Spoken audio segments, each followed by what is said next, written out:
Hari ini teman-teman kita sudah kedatangan bintang tamu lagi. Bintang tamu yang sangat menginspirasi kalau menurut gue. Karena pada saat gue kenal sama dia, pasti banyak banget hal-hal positif yang udah dia lakukan.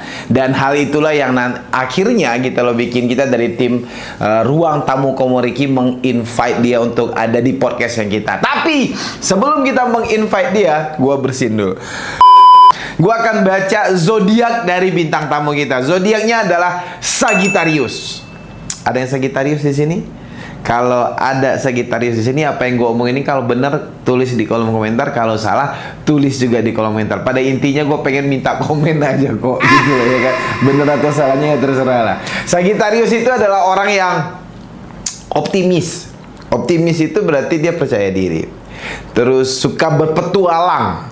Berpetualang itu berarti ini bisa jadi antara dua nih. Berpetualang berpindah dari satu tempat ke tempat yang lainnya, atau berpetualang dengan perasaan satu ke perasaan lainnya. Bisa jadi playboy playgirl, ya nggak sih? Dan dia ini adalah orang yang nggak suka terikat gitu loh, dan nggak suka dengan sesuatu yang itu-itu aja, atau ya apa namanya kayak boringan lah gitu loh. Pantesan dia tuh suka berpetualang.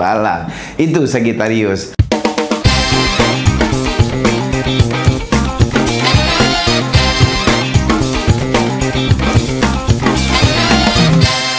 Nah, sekarang langsung kita invite bintang tamu kita hari ini, Niatus. Halo, apa kabar? Baik. Kita pertama kali ketemu itu di Bogor ya, acara Ayah Mans ya. Mans, oh iya, Ayah Mans. Itu gimana sih? Itu kenal sama Ayah Mans atau tergabung sama komunitasnya Rumah Mans itu udah berapa lama nih? Sudah mau ke 4 tahun. Udah lama ya? Ya. Oh, udah Dari lama. awal Niatus itu menjadi anak rantau di Semarang. Wih, anak rantau, semangat anak rantau ya. Lokasinya Bengkong di anak Semangat rantau. anak rantau ya kan? Iya, itu pertama kali jadi anak rantau, baru sebulan masih hatinya masih suka sedih. Ketemu lah sama ayah ini di sosial media awalnya.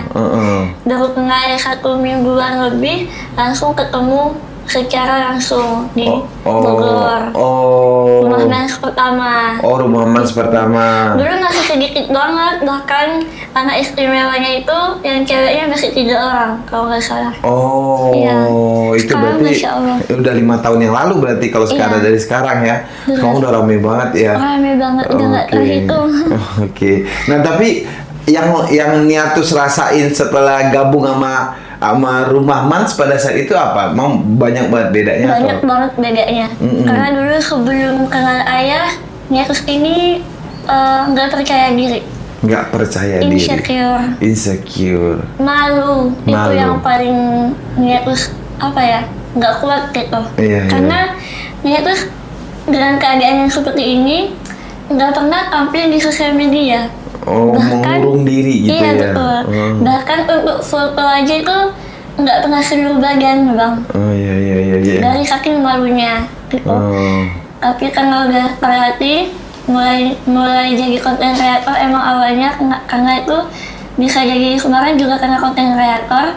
Akhirnya itu masih masih malu sama orang, masih lanjut nggak ya jadi konten kreator gitu. Tapi yang lu rasain banget setelah berkumpul di Rumah Mans apa gitu? Percaya dirinya yang dapet, atau emang positive thinking yang dapet gitu? Semuanya dapet. Dari rasa percaya dirinya dapet, positive thinkingnya dapet. Karena banyak hal yang ternyata yang dipelajari gitu dari ayah ini, dan ayah juga banyak mengajarkan hal baru tentang kesabaran, tentang bersyukur. Itu bener-bener karena memang di Rumah Mans itu kita semuanya ngumpul bareng-bareng gitu loh. Dan emang kita jadi kayak suka jadinya secara nggak langsung kita merefleksi diri gitu loh, ya nggak sih? Gitu loh ya kan, kalau kita jangan terlalu banyak mengeluh gitu loh, ya nggak sih? Ternyata di balik kekuranganku ini masih banyak yang lebih Allah uji hidupnya. Bener, gitu. Itu dia bener. Itu yang traumatisasi banget. Iya. Kita pikir kan selama ini kayaknya hidup kita yang menderita banget gitu, hidup kita yang susah banget. Ternyata banyak lagi yang lebih susah daripada kita gitu ya. Jadi buat teman-teman, kalau emang lu lagi ada di titik terendah lu sekarang, lu harus bangkit gitu loh. Karena bukan cuma lu doang yang punya masalah. Mungkin lebih banyak orang punya masalah yang lebih berat daripada lu. Betul. Nah, kalau lu yang lagi ada di atas, jangan sombong lu, karena juga masih banyak orang yang jauh lebih hebat daripada lu, ngerti lu. Nah, kalau kita mundur ke belakangnya terus. Berarti lu bilang tadi lu merantau ke Semarang. Aslinya Bondowoso. Aslinya Bondowoso berarti. Oh. Nah, pas di Bondowoso ke Semarang itu lu bilang lu masih dalam keadaan malu-malu atau masih kayak mengurung diri, itu karena apa penyebabnya? Karena keadaan. Karena keadaan atau mungkin ada bulian lah dalam tanda kutip. Betul. Pasti.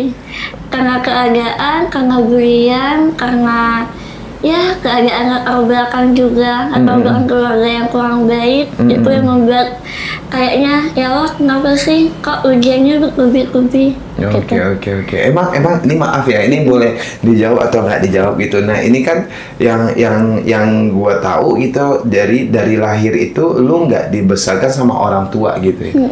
Oh gitu ya? Iya. Oh, dibesarin sama kakek nenek. Oh gitu. Tapi gimana rasanya waktu kecil itu ya gitu?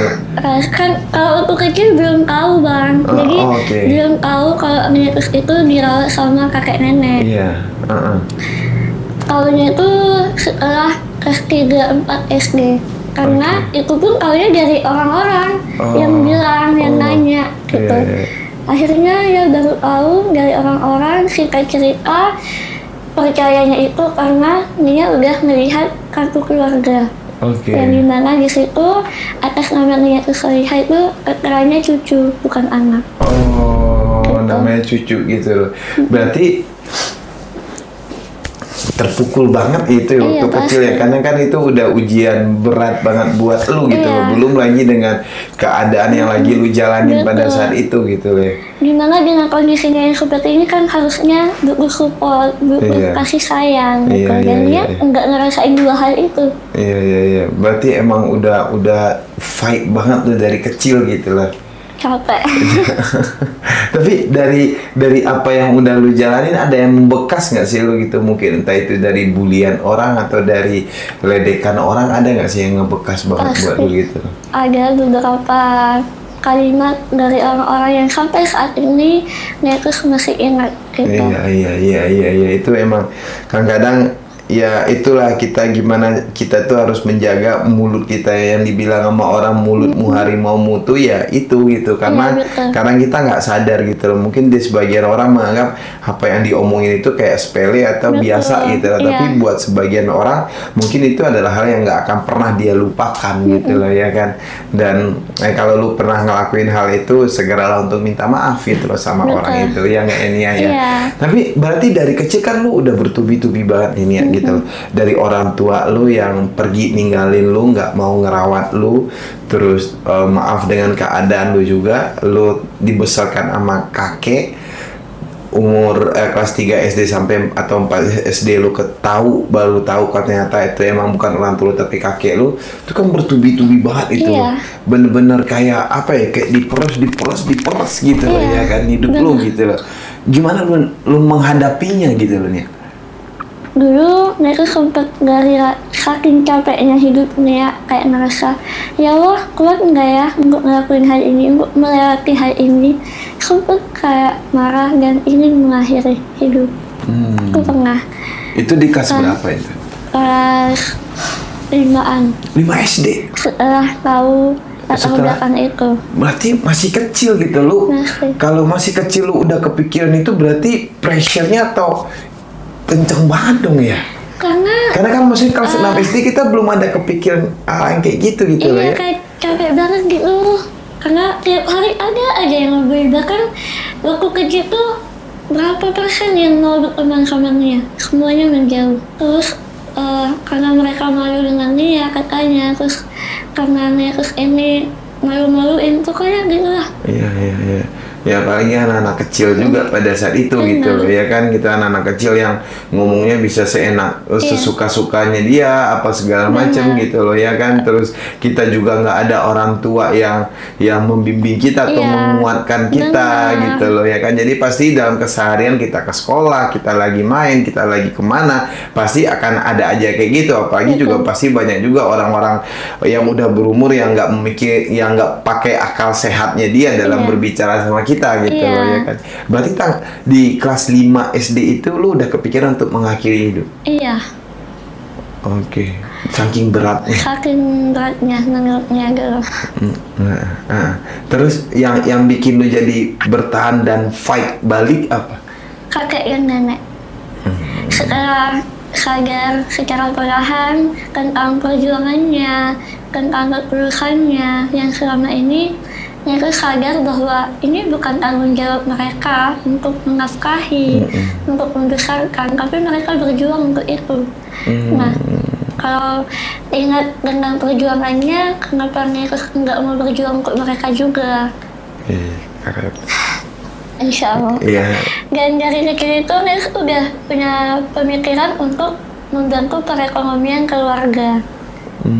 Karena mereka sering melihat kan kakek jualan balon keliling.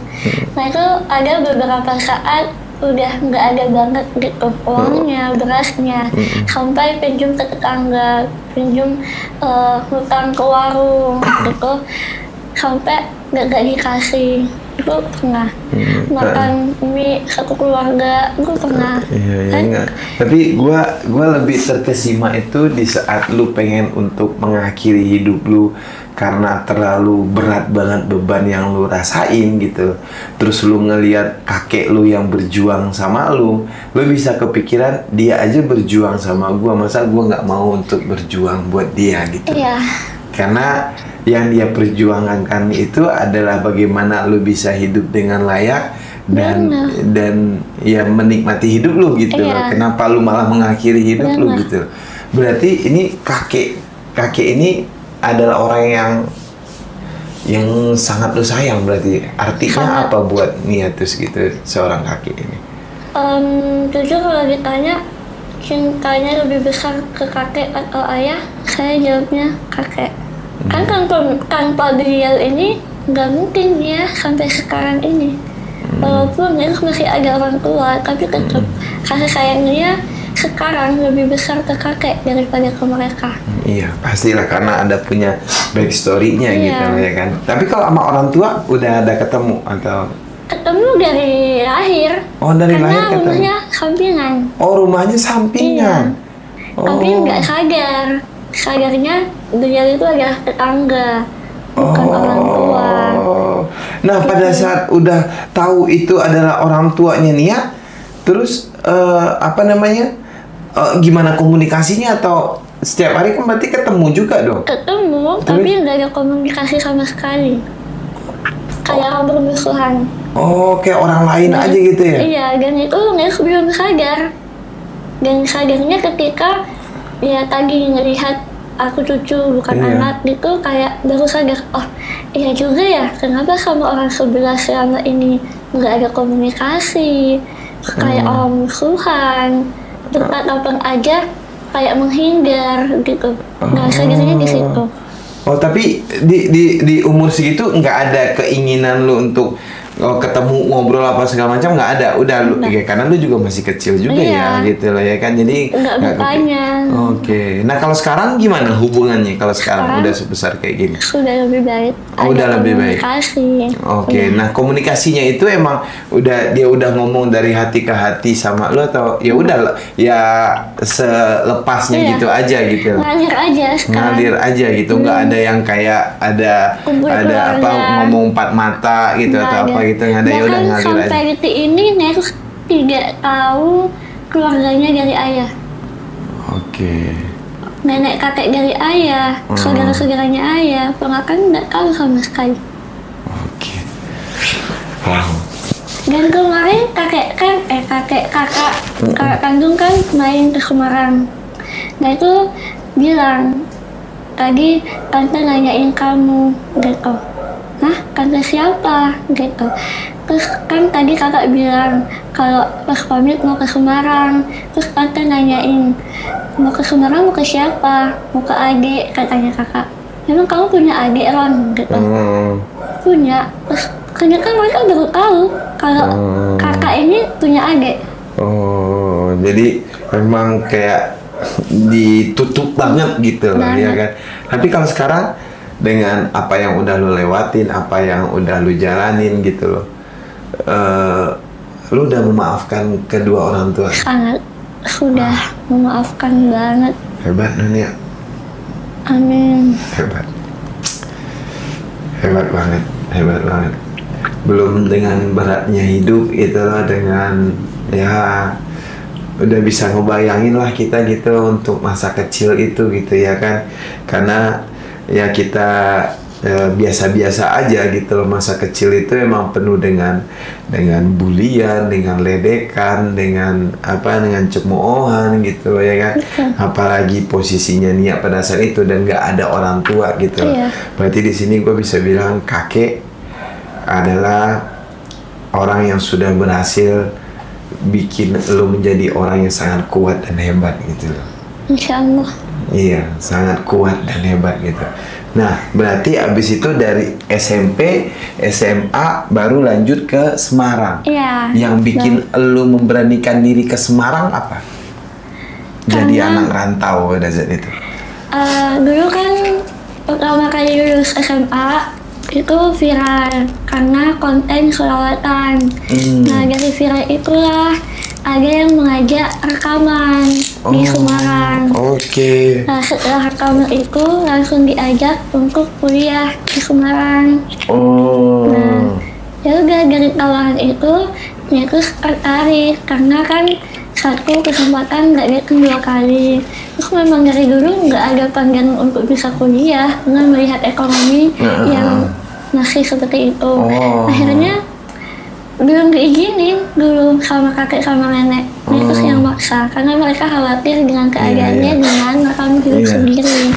Itu sedangkan di Semarang nggak ada saudara sama sekali. Jadi 3 bulan pertama, 4 bulanan pertama di Semarang tuh jadi nggak rantau, kerjanya nangis aja tiap hari gitu. Karena kaget kan, hidup sendiri banget. Iya pasti itu masa-masa susah jadi anak rantau itu ya di awal-awal itu gitu loh. Kangen kampung halaman, kangen keluarga, kangen teman, semuanya gitu loh ya. Karena kita nggak tahu mau ngapain nih kita di sini nih, mau kemana, mau kayak apa gitu. Oh berarti jadi konten kreator itu sebelum dari Semarang? Sebelum. Oke, nah yang bikin lu jadi bisa jadi konten kreator? Bisa jadi. Emang udah niat untuk bikin konten atau konten nggak sengaja jadi viral? Ya, konten nggak sengaja jadi viral, akhirnya berkelanjutan. Konten apa tuh pertama itu? Salawat. Salawat yang tadi itu. Oke, di posting aja kayak gitu, ternyata rame. Udah dilanjutin gitu. Akhirnya berkelanjutan. Dan itulah baru sebulanan di Semarang ketemu ayah. Nah, ayah juga yang membangun percaya dirinya Nia, rasa malunya Nia udah semakin hilang. Karena memang di situ udah viral dan lu punya, makanya tadi Sagittarius ya, petualang dan optimis ya. Terus orang banget suka ini mendaki. Iya, mendaki gunung juga? Iya. Suka naki gunung? Suka. Wow, serius? Alumni anak pramuka. Wis, oke, udah naik gunung apa aja? Kancak Kembar, terus ada sih beneran kali lupa namanya. Gua aja satu aja belum. Pengen banget gua naik gunung beneran. Kan waktu SMP tuh masuknya MTS. Kalau MTS tuh kan masih ekstra-nya masih belum banyak gitu ya. Pas waktu SMA langsung ikut beberapa ekstra, salah satunya ekstra pramuka ini.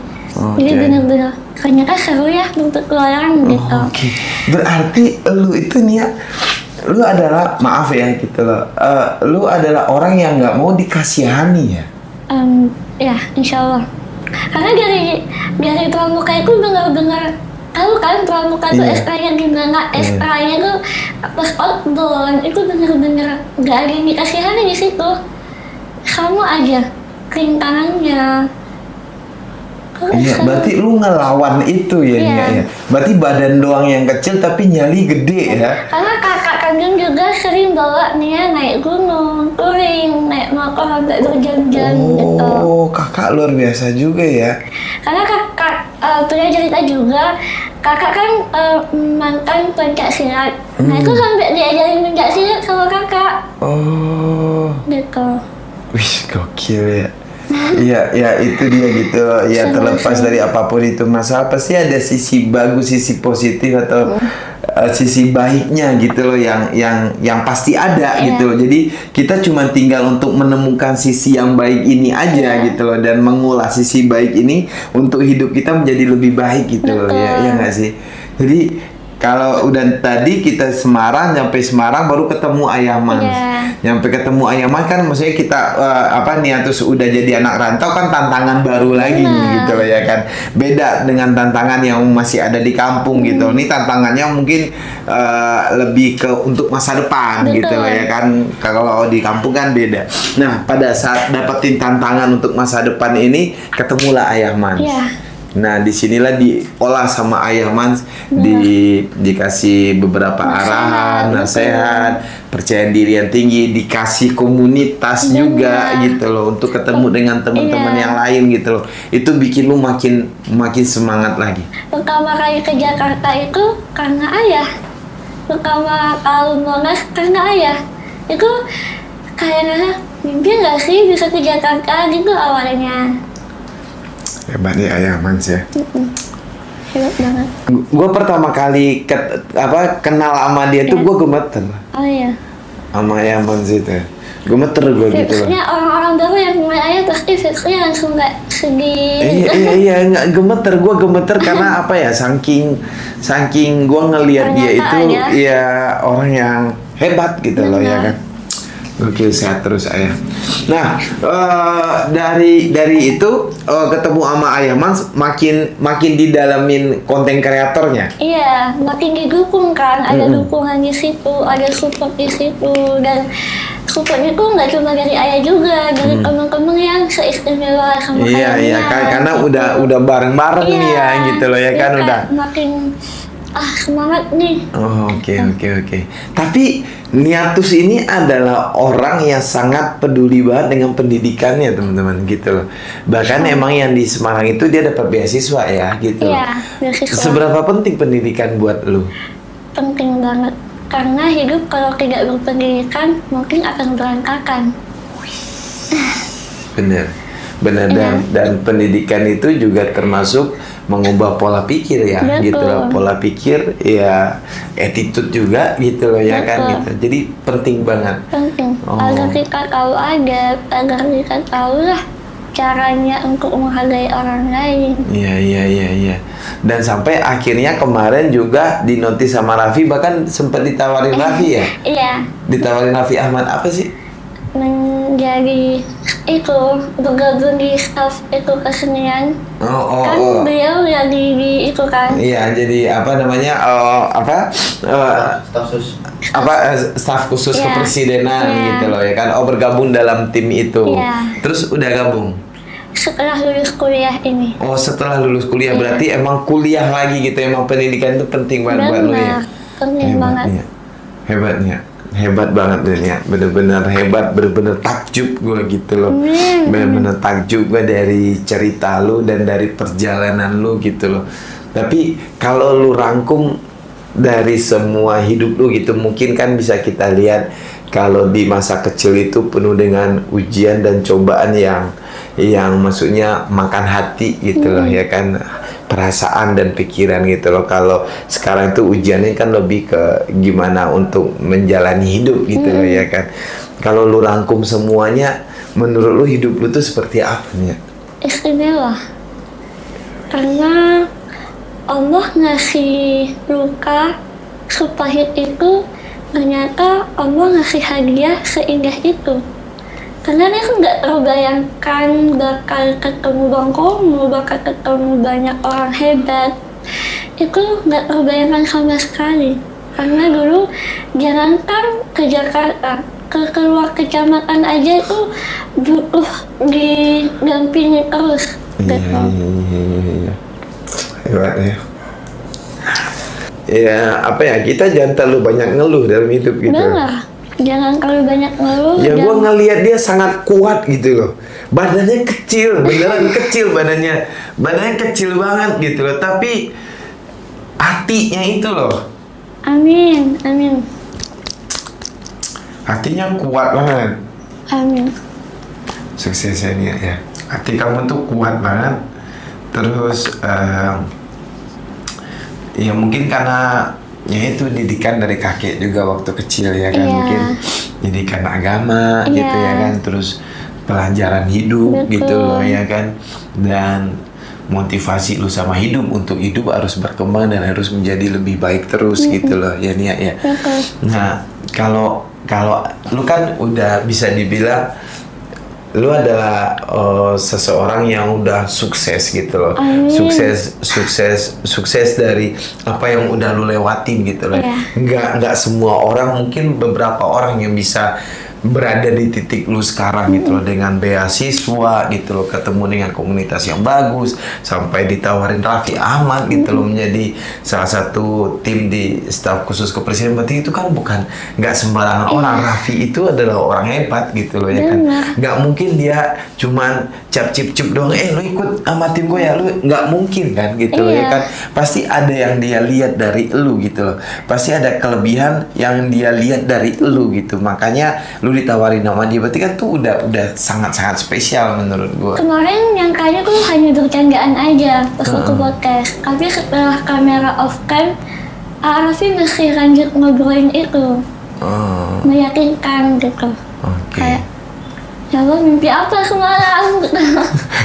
Ya berarti memang ya ada yang sangat spesial yang dia lihat dari lu gitu. Karena nggak mungkin juga kalau dia nggak pintar, dia juga nggak akan mungkin ada di titik ini sekarang kan, seorang Raffi Ahmad gitu loh. Tapi itu jangan dilewatkan ya. Mudah-mudahan kuliahnya bisa cepat selesai. Kapan selesai kuliahnya? Lagi mengejar bulan 4 harus selesai karena wisudanya bulan 5. Oh bulan 5. Oh bulan 6 udah jadi anggota dari staf khusus kepresidenan ya. Raffi itu orang baik banget ya. Raffi itu orang baik banget. Gua kalau misalnya kita ngomongin Raffi Ahmad ya gitu loh, nggak tahu gua baiknya itu bener-bener baik banget gitu loh, dan kelihatan tulus gitu loh. Dia itu emang tulus banget, dari orang yang paling tinggi sampai ini kalau dari jabatan ya gitu loh, dari orang yang jabatannya paling tinggi sampai yang paling bawah disalamin sama dia, disapa sama dia, caranya sama gitu loh. Emang baik banget, mungkin karena kebaikannya itulah rezekinya juga baik banget ya nggak? Masya Allah. Oke. Waduh, Nia berarti ntar lagi jadi staf khusus kepresidenan ya. Amin ya Allah. Tapi kalau dengan kondisi kayak gini, lu masih bisa buat aktivitas sehari-hari masih bisa nih? Semuanya. Kalau masuk make up. Oh, make up juga? Oh. Make up, masak, nyuci, semuanya, nyetrika. Oh, kan bisa ya? Sendirian. Iya. Oh, berarti ya semuanya bisa sendiri sebenarnya gitu lah ya kan. Berarti emang dari kecil pun juga udah di. Kalau dari kecil belum bisa kan, kayak makan masih disuapin, nulis masih dibantuin gitu. Kayak makan belum bisa. Tapi rasa penasarannya itu tinggi banget. Jadi apapun yang ingin dia lakukan, dia harus bisa. Termasuk motor contohnya. Naik motor juga bisa. Oh gila. Karena dulu kayak ngerasa kapan ya Nia bisa naik sendirian, karena nggak selamanya ini ada orang yang mau nganterin. Iya bener banget. Gitu, masa mau nyusahin orang terus. Akhirnya belajar, dan itu pun nggak ada belajar sih, cuma aja. Karena ngerasa caranya gitu, harusnya dia bisa kalau cuma begitu. Dan dia pertama kali nyoba itu langsung bisa. Cuman lama nyobanya karena nggak dibolehin, karena ditakut-takutin gitu. Iya. Hebat sini ya. Hebat. Berarti bawa motor bisa ya, apapun itu yang dilakukan dalam hidup ya lu bisa gitu lah ya kan. Untuk keseharian lu bisa gitu, dari masak, make up, semuanya bisa gitu. Kalau asmara gimana? Asmara udah ada? Ada tuh. Kalau asmara udah kepikiran atau ya udah ngalir aja lah dulu gitu. Ngalir aja lah gitu ya. Karena udah pasti ada kok, jodohnya tuh ada, tapi belum tahu. mau dulu atau juga dulu. Iya. Itu kan emang kuat, dia nih emang kuat gitu. Dan gua jarang ketemu sama orang yang mentalnya kuat gitu loh. Mentalnya bukan mental dalam arti kata lu mau berantem nggak sama gua, ayo berantem, bukan itu, tapi mental gimana gitu loh. Lu tuh emang kuat nih. Mungkin kekuatan itu tuh yang bikin lu bisa ngelewatin semua ujian dan cobaan dan ngejalaninnya dan bisa ngelewatin semuanya, semua permasalahan lu gitu. Berproses juga sih Bang, untuk berdamai dengan keadaan, untuk menerima semua yang Allah berikan, kok berproses. Itu susah nggak sih Nia? Berdamai dengan apa yang diberikan Tuhan ke kita dan juga berdamai dengan situasi kehidupan kita gitu. Susah. Nggak gampang gitu, berproses dulu. Ya ada kalanya Nirus suka marah ketika apa yang Nirus inginkan nggak dikasih gitu. Sempet kayak ngerasa kenapa Allah tuh nggak adil gitu. Tapi secara perlahan Nirus udah mulai sadar bahwa skenario Tuhan itu pasti yang terbaik. Dari situ sudah mulai apapun yang Allah kasih, kamu harus menerima. Karena belum tentu apapun yang kamu mau itu dikabulkan. Iya, karena belum tentu apa yang kita mau itu adalah sesuatu yang terbaik buat kita, itulah ya kan. Jadi mungkin Allah undur karena Allah punya rencana yang lebih baik. Iya, benar gua setuju dengan itu, karena pada saat kita meminta sesuatu dan itu belum diberikan ya berarti emang belum waktunya. Benar. Ya kan? Dan mungkin kita kurang bersyukur, makanya sering ada doa yang masih Allah undur. Iya. Seberapa penting bersyukur buat dunia? Penting banget. Fabi ayyi ala rabbikuma tukadziban. Karena Tuhanmu yang manakah yang kamu dustakan? Wis, luar biasa nih, hebat nih. Ini yang terakhir nih, ada nggak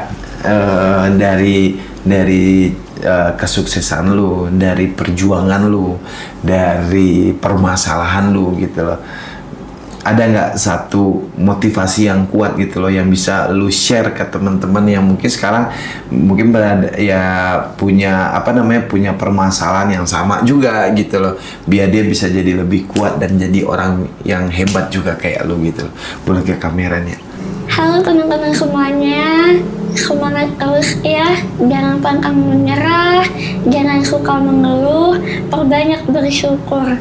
Karena mungkin di posisi kalian saat ini masih banyak orang yang menginginkan posisi itu sekarang. Maka dari itu jangan pernah berpikir bahwa Allah itu ngasih ujian kenapa bertubi-tubi.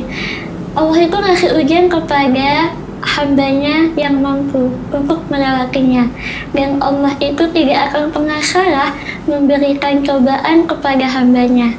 Maka dari itu terus semangat, yakin bahwa skenario Allah itu sudah pasti yang terbaik. Janganlah jadi beda karena keadaan, dan janganlah jadi rendah karena perbedaan, sebab kita adalah orang-orang pilihan yang insya Allah akan menjadi kebanggaan. Waduh, Niatus. Terima kasih banyak Niatus, makin sukses. Amin. Yang penting itu cepat kuliahnya selesai biar langsung masuk ke tim khusus kepresidenan. Amin. Ya. Amin ya. Makasih banyak ya udah mampir ke sini ya. Makasih.